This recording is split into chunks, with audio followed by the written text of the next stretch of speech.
हम इसको उसमें इसको हैं। निपुण जी मैं क्या मानूं कि जिन लोगों के नाम पर या उनका चेहरा लगाकर कोई पोस्टर लगाकर वहां पर प्रतीक के तौर पर दर्शाया गया, उसको आधार बनाकर वो लोग या वो संगठन नाराज हो रहे हैं जो कि असल में एबीवीपी के बढ़ने से, अपना किला ढहने से थोड़े से नाराज हैं, ये मान रहे हैं? मैं यही बात कह रहा हूं। और मैं ये कहता कि आप हम एक बात देखिए, आप पुराने रिकॉर्ड उठाइए जितने भी संगठन विरोध कर रहे हैं एबीवीपी का। मैं एबीवीपी के समर्थन की बात नहीं कर रहा हूं। देखिए छात्र हैं, छात्र में पॉलिटिक्स नहीं होनी चाहिए, लेकिन है तो फिर इसको हम उस हिसाब से एनालिसिस करेंगे।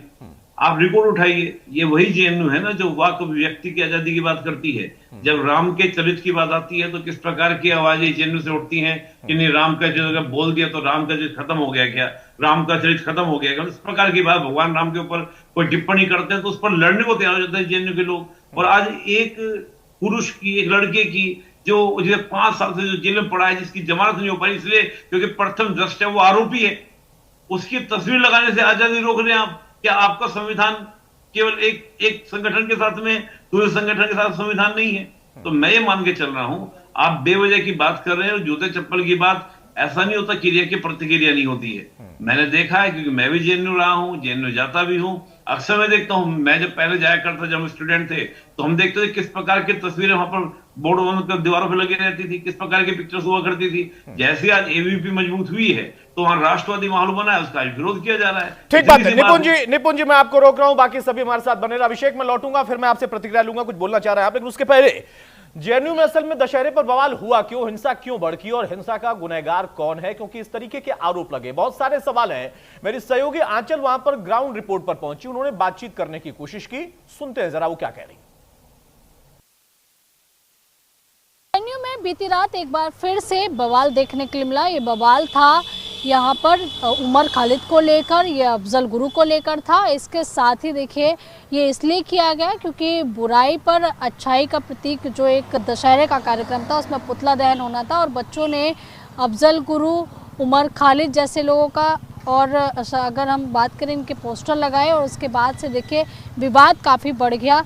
अनुपमा क्या हुआ था, ऐसा क्या हुआ था जो इतना ज़्यादा विवाद बढ़ गया, और क्या हुआ था पहले पूरा बेसिकली कल दशहरे का जो विसर्जन का, दुर्गा माता के विसर्जन का दिन था, उसी पे हमारे 2 प्रोग्राम थे। एक तो माँ दुर्गा का हम लोग विसर्जन कर रहे थे दुर्गा पूजा समिति की तरफ से, वो मतलब कोई पॉलिटिकल प्रोग्राम नहीं था, वो माँ के लिए, श्रद्धा के लिए सारे डिवोटीज जो थे उसमें शामिल थे। हम लोग का हमेशा से ये परंपरा रहा है कि हम माँ को पहले पूरे कैंपस में घुमाते हैं, उसके बाद विसर्जन के लिए जाते हैं। उसके साथ साथ ही रावण दहन का कार्यक्रम था। रावण दहन के कार्यक्रम में हमने एक सिंबॉलिक जो होता है कि जो हम लोग पेट्रियार्की को होता है, सेपरेटिज्म को, टेररिज्म को, माओइज्म का, उसका मतलब उसको रावण का रूप देके हम लोग उसको जला रहे थे। इस बात को लेकर लेफ्ट वाले इतने भड़क गए कि उन्होंने प्रोटेस्ट कॉल दिया। उन्होंने जो प्रोटेस्ट कॉल दिया था वो अपने सरजल इमाम के लिए, उमर खालिद के लिए, और जो उनके जो सेपरेटिस्ट लोग हैं उनके लिए उन्होंने, अलगाववादी लोगों के लिए प्रोटेस्ट कॉल दिया था। पहले तो उन्होंने ये कॉल बराक हॉस्टल पे दिया था, जो एक अलग जगह है, बराक हॉस्टल, वहाँ पे दिया था। लेकिन उन्होंने देखा कि जब हमारी मूर्ति में इतने सारे लोग, इतने सारे डिवोटी एक साथ मिलकर हम लोग इतनी श्रद्धापूर्वक विसर्जन करने जा रहे हैं, तो जानबूझकर उस प्रोग्राम में खलल डालने के लिए उन्होंने अपना वेन्यू शिफ्ट करके बराक से टी पॉइंट कर दिया। का इंसिडेंट ऐसा था कि लेफ्ट का पहले का प्रोग्राम कहीं और शेड्यूल्ड था, 5:30 का उनका प्रोग्राम था और वो 5:15 के अराउंड वो नया मैसेज निकालते हैं कि वो साबरमती टी पॉइंट पे आ रहे हैं, जो कि पहले से उनका शेड्यूल नहीं था। वहाँ हमारा रावण दहन होना था। वो जानबूझकर लास्ट 10 मिनट पहले, 15 मिनट पहले अपना वेन्यू चेंज करते हैं ताकि वो आके हमारे रावण दहन में और मूर्ति विसर्जन की शोभा यात्रा में खनन डालें। क्या प्रोग्राम? उनको एबीवीपी का पुतला दहन करना था, जो कि उनका बराक हॉस्टल पे शेड्यूल था, जो यहाँ से लगभग 1 किलोमीटर दूर है साबरमती टी पॉइंट से, जिस रास्ते से हमारी शोभा यात्रा जाती है। बहरहाल हमारे साथ तमाम मेहमान मौजूद हैं। बहुत जल्दी से अभिषेक में एक टिप्पणी आपसे चाहूंगा। जो निपुण जी कह रहे थे अपनी बात, उसमें आपने कुछ कहने की कोशिश की थी। मेरा सवाल यही है कि संगठनों के बीच की और लड़ाई आपस की वैचारिक समझ में आता है, छात्र संगठन है वो आपसी लड़ाई करते रहते हैं, उसमें विचारों का आदान प्रदान होता है, लेकिन भाषा की मर्यादा को उन्होंने पॉइंट आउट किया था। जिस बात का विकास को मैंने भी वहां पर रोककर जिक्र किया था, क्या नहीं लगता कि जिस पर आप उकसाने के आरोप लगा रहे हैं, आप किसी और प्रतिद्वंदी संगठन के लिए गुंडे मवाली शब्द का इस्तेमाल कर दें? आप शर्जिल और खालिद के लिए उस मैटर को यह कहकर कि यहां सबजूडिस है, वहां तक तो तार्किक है, लेकिन मां दुर्गा की प्रतिमा को आप चप्पल दिखा दें, यह कह दें कि उनकी प्रतिमा आगे निकल गई थी, पीछे चलने वाले उन लोगों ने आपत्ति क्यों कर दी, यह थोड़ा अतार्किक नहीं है?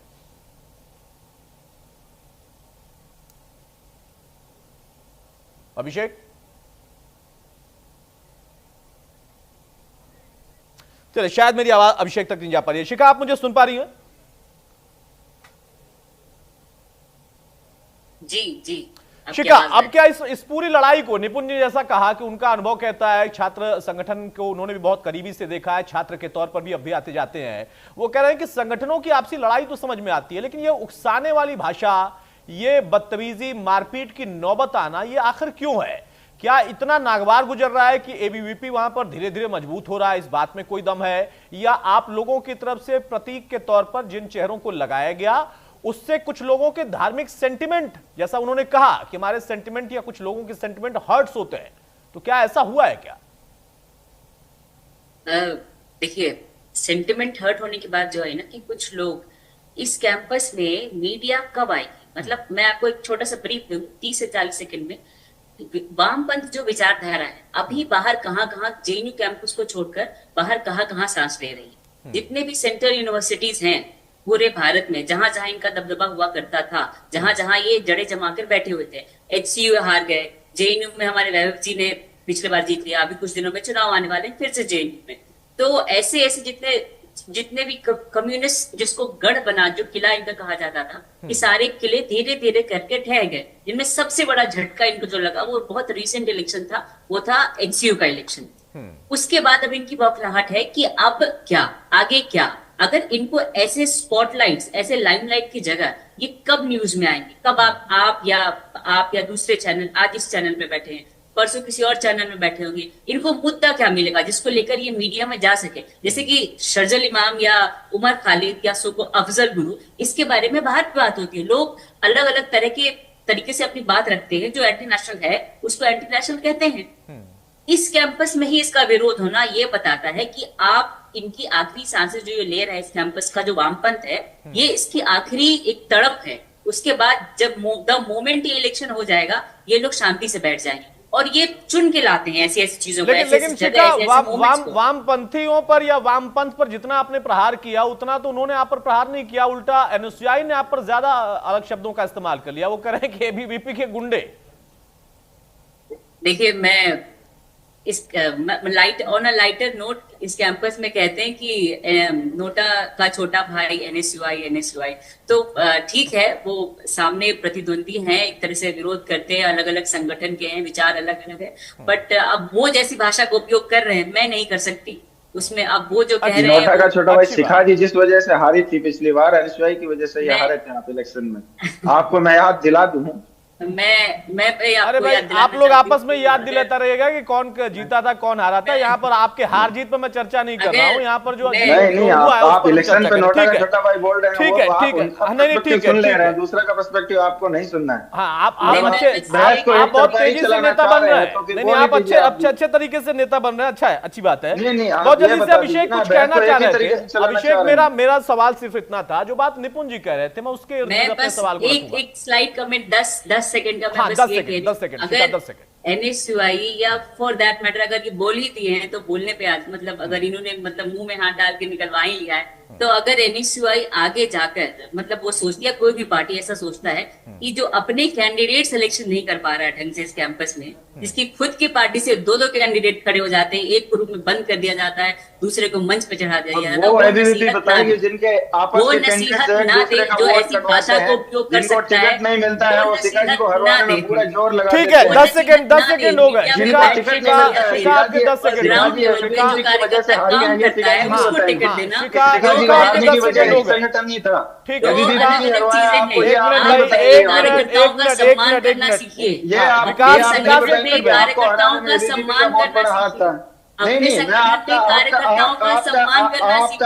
आपका सम्मान करता हूं मैं, लेकिन ये नहीं कह रहा आपका सम्मान करता हूं, लेकिन ये भाई बताना चाह रहा हूं कि संगठन के तौर पर आपको भी हराने में कोई कसर नहीं छोड़ी थी।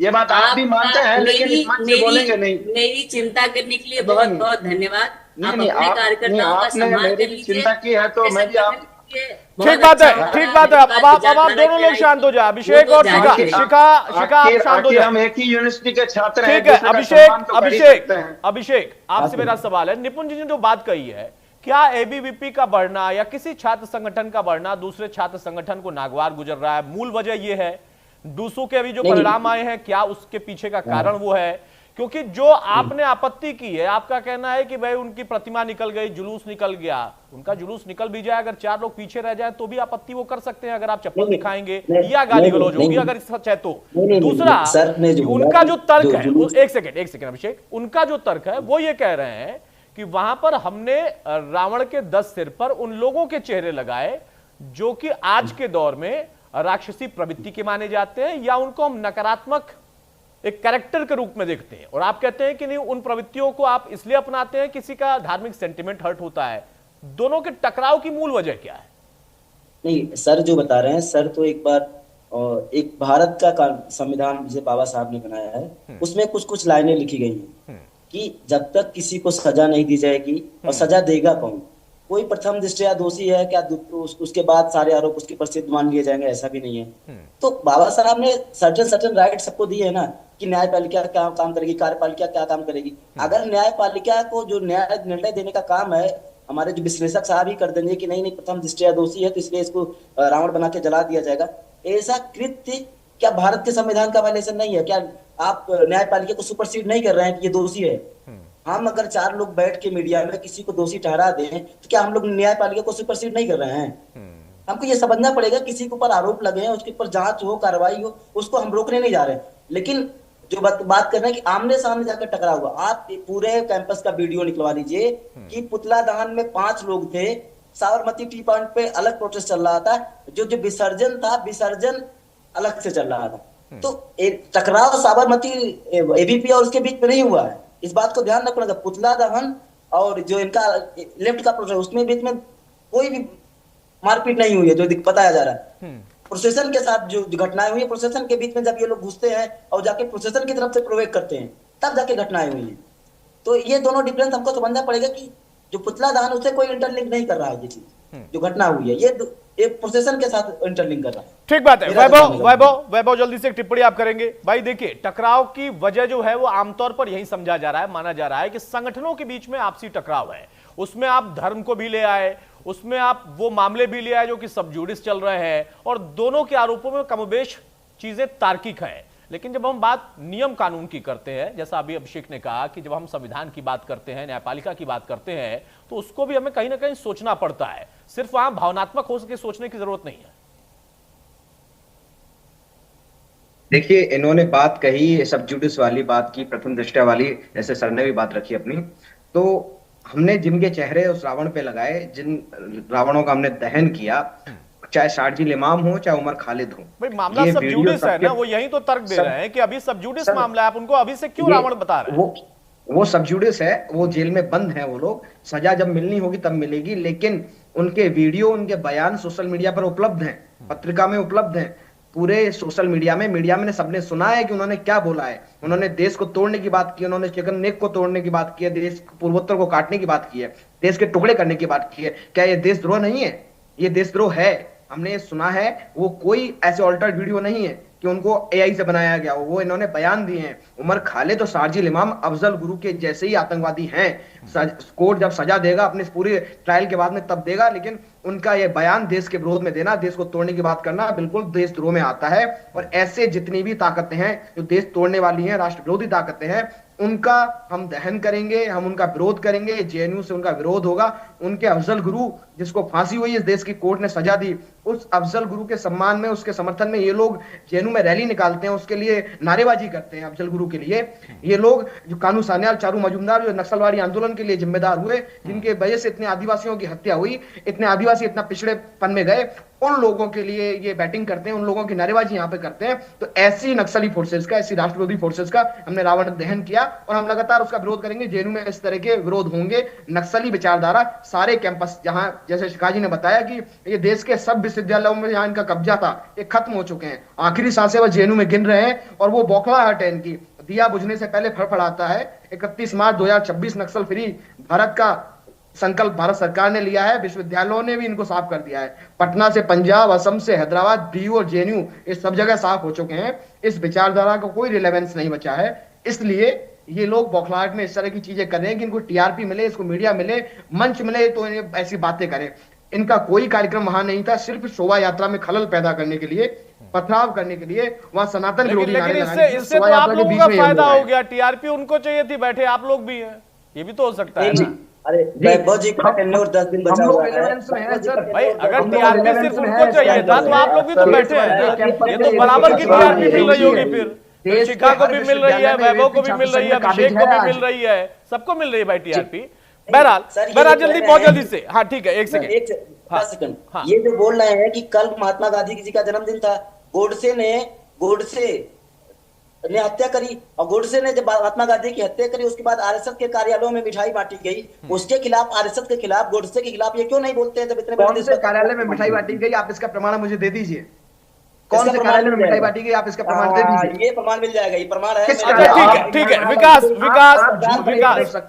को चर्चा में शामिल पड़ेंगे, और जब आप बात करेंगे किसी विषय पे तो उस विषय पर बात करेंगे, ना कि आप उसका तर्क देने के लिए कहीं दूसरी बात लेकर आएंगे। ठीक बात है, ठीक है, वो अलग विषय है, वो अलग विषय है, उस पर बाद में आएंगे। विकास अपनी बात रखिए भाई। जो आपने सुना वैभव का ये कहना है, वैभव ये कह रहे हैं कि जो राष्ट्र विरोधी ताकतें हैं या उनका जो समर्थन करते हैं, या वो लोग जो कि कई साल से जेल में हैं, लेकिन उन्होंने क्या कहा था इस वजह से जेल में है, उनके लिए हमारी ये वैचारिक अपनी विचारधारा है जिसको हमने प्रतीक के तौर पर दिखाया। आप कहते हैं सब जुडिस से अभी छोड़ देते, लेकिन अभी छोड़ देने वाले वो लोग जिसमें अफजल भी नाम है, जिनको एक सजा हो चुकी, वहां पर उनका भी कोई समर्थन करता है, वो चाहे कोई भी संगठन हो, क्यों करता है? अफजल के लिए वहां पर सेंटिमेंट किसके हैं? देखिए, अफजल के बारे में हमारा कोई समर्थन नहीं था। हमारा एनएसवाई की तरफ से स्टेटमेंट उमर खालिद और शर्जील इमाम के लिए था, जो दोनों जेएनयू के छात्र हैं, हमारे लिए, उनके लिए स्टेटमेंट था। और इसके बाद में जैसे वैभव जी टीआरपी की बात कर रहे थे, ये आने वाले इलेक्शन का जो सुगबुगाहट है कि इलेक्शन 1 महीने में आने वाला है, तो लेफ्ट एबीवीपी को और एबीवीपी लेफ्ट को ये एक बाइनरी क्रिएट करके स्टूडेंट के इश्यूज को हटा के इस तरह का माहौल हर साल क्रिएट करते हैं, ताकि स्टूडेंट के जो कॉमन स्टूडेंट के इश्यू है वो दिखे नहीं। ये इस तरह के माहौल क्रिएट करने के बाद में टीआरपी आप देखे होंगे कि मैं आपको धन्यवाद देता हूं कि आपने इस बार एनएसयूआई को इस जगह दी कि एनएसयूआई भी जेएनयू की इस माहौल में आपने एज ए पैनलिस्ट आपने बुलाया है, क्योंकि ये जो एबीवीपी और लेफ्ट के लोग हैं, इन लोगों ने कैंपस के स्टूडेंट के साथ साल दर साल इस तरीके से मतलब इनजस्टिस किया है कि हर साल इलेक्शन से 1 महीने पहले ये एक दूसरे के ऊपर आरोप प्रत्यारोप लगाते हैं और स्टूडेंट्स को 1 साल के लिए खुला छोड़ देते हैं कि स्टूडेंट का कोई इश्यू नहीं उठाते हैं। ये जो माहौल दिखता है हर साल इसीलिए उठाया जाता है, हर साल इसीलिए उठाया जाता है ताकि कॉमन स्टूडेंट के इश्यू है जो वो नहीं उठ पाए। अच्छी बात है विकास, कम से कम आपने ये माना। मैं आपको धन्यवाद देता हूं क्योंकि अभी तक तो आप ये कह रहे थे कि मैं आपको बोलने नहीं दे रहा था, आपने माना तो नहीं कि मैंने एनएसयूआई को भी पूरा मौका दिया भाई।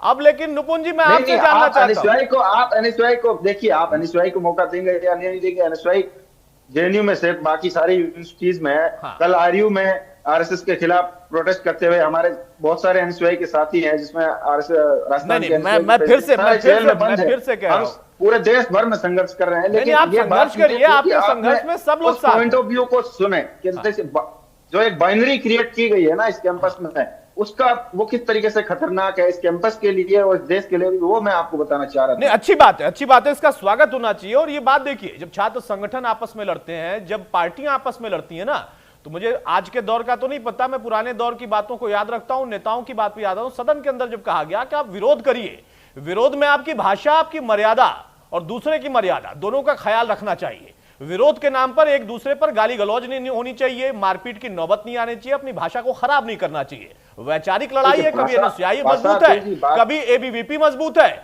कभी लेफ्ट मजबूत है। आज एनएसयूआई कह रही है कि वहां पर एबीवीपी और उसके साथ साथ लेफ्ट, इस वैचारिक वाले संगठन जो है वो आपस में मिल जाते हैं और छात्रों के जो हित का मुद्दा है उसको डाइवर्ट कर देते हैं।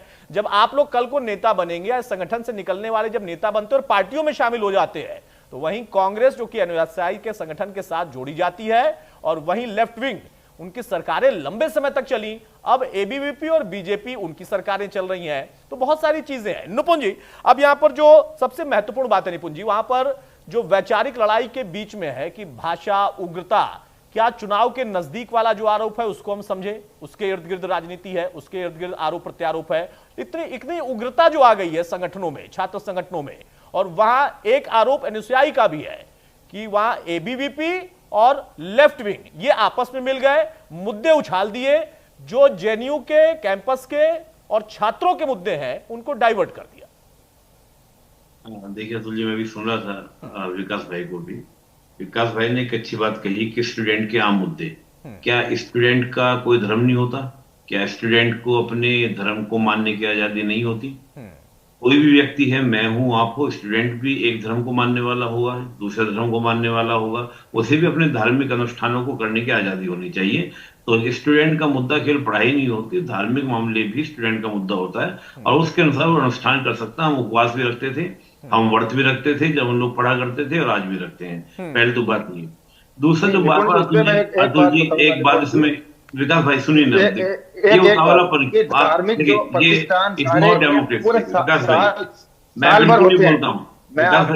आप थोड़ा सा सीखिए, अपने नेता सीखिए, अपने नेता राहुल गांधी जी से। नहीं, ये दूसरों को सुनना भी सीखिए। देखिए सुनेंगे तभी कुछ। सुन नहीं रहा हूँ मैं आपको। नहीं, मैं बोल रहा था जब आप बोल रहे थे, आप जब बोल रहे थे मैं नहीं बोला, मैं शांति से सुन रहा था। दूसरी बात देखिए, जो अफजल गुरु की बात है, फोटो वहां पर देख रहे हैं आप, दो पर आपत्ति कर रहे हैं, बार बार धर्म से इसको जोड़ रहे हैं। यूएपीए अतुल जी क्या आप पे लग जाएगा, मेरे ऊपर लग जाएगा या विकास जी के ऊपर लग जाएगा? किसी के ऊपर यूएपीए ऐसे लगा देगी गवर्नमेंट? आप मजाक करते हैं यूएपीए को। मैंने कहा यूएपीए जो है हमारे देश का सबसे कठोर कानून है और यह तभी लगता है जब कोई देशद्रोह या आतंकवाद की घटना, ठीक है केस लंबा चलेगा। लेकिन अब मैं ये कह रहा हूं आपको, भारत के संविधान के अकॉर्डिंग मैं बोल रहा हूं, पहले तो बात हर किसी व्यक्ति को अपने विचारों को, अपने धार्मिक अनुष्ठान करने की आजादी है। क्या आर्टिकल 25 हिंदुओं को नहीं है? अगर हिंदू छात्र इसको नहीं है आर्टिकल 25, आर्टिकल 19 को नहीं मिला है अपने विचारों को व्यक्त करने का? अगर किसी के नजर में कोई लगता है, आप तो राम तक के प्रश्न उठा देते हैं। मैंने खुद सुना है जब मैं खुद स्टूडेंट था कि राम तक के प्रश्न उठते थे जेएनयू के अंदर। बहुत सारे आपको बाइट्स मिल जाएंगी, बहुत सारे आर्टिकल मिल जाएंगे। तो चलिए मैं उस बात को छोड़ देता हूं, पहले क्या हुआ क्या नहीं हुआ। लेकिन एक सिंपल सी बात है, अगर किसी पे यूएपीए का कानून लगा है तो वो कोई इजी कानून नहीं है। न्यायपालिका इस कानून को स्वीकृति इतनी आसानी से नहीं देती है। 5 साल तक अगर जमानत नहीं दे रही है तो इसका मतलब कहीं ना कहीं सच्चाई है। आगे चीजें चलेंगी, 10 साल 15 साल चलेगा तो 15 साल तक समाज में जागरण लाना कार्य नहीं है क्या? किसी भी संगठन का, किसी व्यक्ति का, मेरा भी दायित्व बनता है कि अगर कोई भी व्यक्ति इस प्रकार की नारेबाजी कर यूएपीएस के ऊपर लगा है तो मैं समाज में जागरण लाऊंगा कि ऐसे लोगों को एकदम आपको ग्लोरीफाई नहीं करना है, आपको गुंडों की तरह को ट्रीट करना है। इसमें क्या गलत है करने में? इससे सबक मिलता है आने वाले समाज को। ठीक बात है, बहुत शुक्रिया आप सभी लोगों का, निपुण आपका भी, शिखा आपका भी, अभिषेक आपका भी, विकास आपका भी और वैभव आपका भी। सबसे बड़ी बात यह है कि आप कल को चुनाव लड़ने जाएंगे, वैचारिक लड़ाई आपकी चलती रहेगी, लेकिन उस बीच में छात्र हितों का ध्यान रखा जाए। लेकिन कई बार उग्रता जब बढ़ जाती है तो कुछ इस अंदाज में ही तस्वीरें आती है जैसा जेएनयू में हुआ। कहा जा रहा है कि हाँ कुछ आपत्तियां थीं लेकिन मिल बैठकर खत्म कर लेंगे। नमस्कार।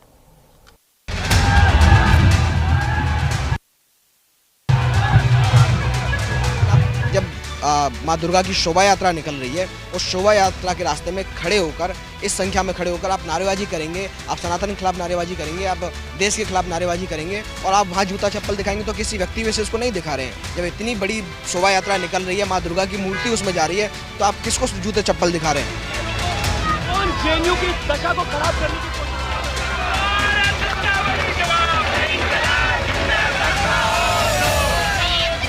एक तो रिलीजियस सेंटिमेंट का इस्तेमाल आप पॉलिटिकल एजेंडे के बतौर कर रहे हैं, ठीक है, पहली बात। पहला दंगा भड़काने की कोशिश वहाँ पे हुई। उसके बाद हम देख रहे हैं कि हमारा उसके प्रतिरोध में हमने प्रोटेस्ट कॉल दिया जो साबरमती टी पॉइंट पर हो रहा था।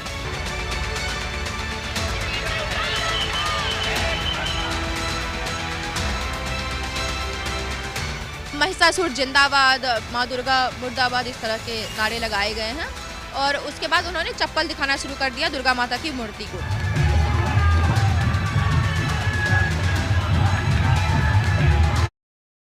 2047 में कैसा होगा विकसित